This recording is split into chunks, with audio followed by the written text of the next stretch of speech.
Maraming salamat, Gov. Dodon. Ayan, bawal ang payong dahil pag naiinitan ng mga bata at mga teacher, kailangan naiinitan din ang gobernador at senador. Itong unang stop ko, salamat sa ating mga estudyante, mga grade 4, mga teachers. Ang good news sa teachers, bilang chairman po ng inyong Committee on Finance, ang inyong Antique Senator Loren Legarda, ang chalk allowance po ng teacher. Nung pumasok po ako, chairman ng finance, 1.5 lang yan. Ginawa ko pong 2.5. Ngayong 2018, 3,500 na po ang chalk allowance.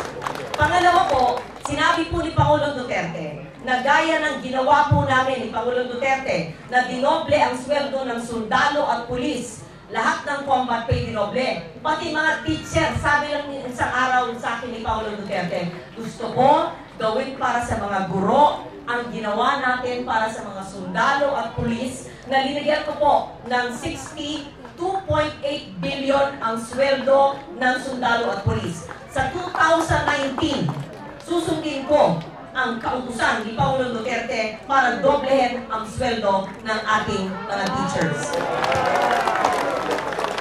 Ako po ay natutuwa na kasama niyo ako sa pag-inauguran ng ating Malandog Marker. Pagkatapos po nito ay pupunta tayo sa Malandog River kung saan may project pa rin po tayo kasama ni Secretary Simato ng DENR.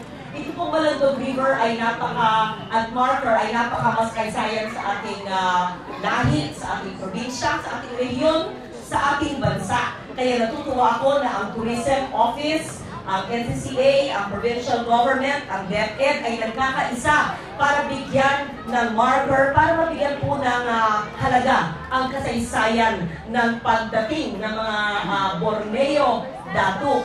Maganda talaga ang ating kabataan, ang ating mga guro, tinuturo po ang kasaysayan dahil napakayaman po ng kasaysayan ng ating kalinangan at ng ating lahi.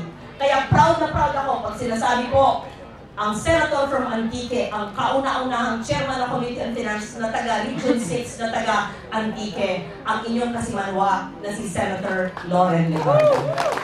At sana, nagkaroon lang ako ng idea, inuungkahin ko po sa inyo, magandang tayo ay magka-art contest ng gaya ng mga painting dito. Pwedeng magka-art contest sa mga bata ng mga scenes o mga scenery o yung mga ginanap nung pagdating ng mga Borneo Dato, maliban sa gagawa tayo ng parang libro na may mga drawing ayon sa kasaysayan, ay pwedeng magpa-contest ayon sa mga ginanap nung panahon yon. Yan ay mungkahi lang at pwedeng maging lead ang DepEd School, ang Malandog Elementary School at ang Tourism Office. Kanina po, nakausap kong ating mga teacher at sabi ko, ang ganda ng inyong eskwela, bago ang inyong gym.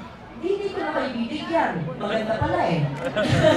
Hindi, pero biro lang. Ilista po ninyo ang kailangan ng Malandog Elementary School at lalagyan po natin ang pondo. Gaya po ng ginagawa ko sa bawat ospital, sa bawat kalsada, sa bawat tulay, sa bawat lahat. Test na siya, mamaya marinig po nyo live sa radyo. Parang may state of the nation, state of the province. Sabi po ng mga ahensya ng gobyerno, ang mga national agencies, ang mga kabinete, ang lahat ng mga nakakaalam po ng ating mga project sa region. Never po nangyari sa kasaysayan ng ating lalawigan na ganito kadami ang proyekto para sa taong bayan. Ang proyekto para sa mamamayan. Ang proyekto hindi para sa politiko, kundi para sa mga kababayan natin sa aking mga kasimanwa dito sa ating lalawigan ng Antique. Kaya, Father, salamat po sa inyong pag-bless, sa inyong pagdasal, at salamat din sa lahat na nakikinig sa radyo at nanonood sa telebisyon at sa mga nanonood sa Facebook Live. Tayo ay live sa radio, correct? At salamat, Wilson, sa inyong pag-MC. At thank you very much. Marami pa po tayo mga pupuntahang lugar. At ako lang ay nagagalak na makasama kayo ngayon at magandang simulan ang ating unang stop ay historical cultural tourism. Maraming salamat sa inyo, minamahal ko kayo sa aking mga kababayan dito sa ating lalawigan. At hindi ko na iisa-isahin lahat ng ating mabatiin, understood na yun, diba? Ating mababayan. Sabahin mo naman sa team mamaya. Yeah, babatiin ko naman lahat mamaya. Thank you very much. Lalo na yung ating mga estudyante na nandyan, may pagaspas pa na pula. Hindi ba? O, magpahinga na kayo. Medyo dyan na kayo sa ilalim ng mga puno. Oo. Tingnan nyo, nag-sunbathing kami ni Governor Dodo. Diba? Thank you very much.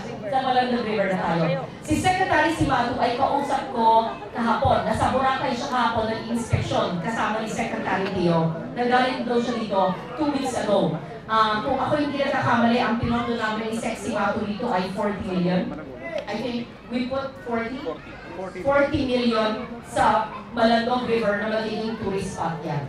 At hindi ko DNR, sana dumating ang ating RD or Provincial Environment Officer, gusto ko ng inventaryo ng lahat ng ilog ng Antique para pangalagaan natin ang lahat ng ilog at lawa at bay, lahat ng karagatan, ang lahat ng body of water in our province, along with the districts decided, the district in the north and the district in the south, so we take care of our rivers and all our waters. We take care of the mountains, we take care of the river, we take care of our history, we take care of our people. Thank you very much, Magandang hapon.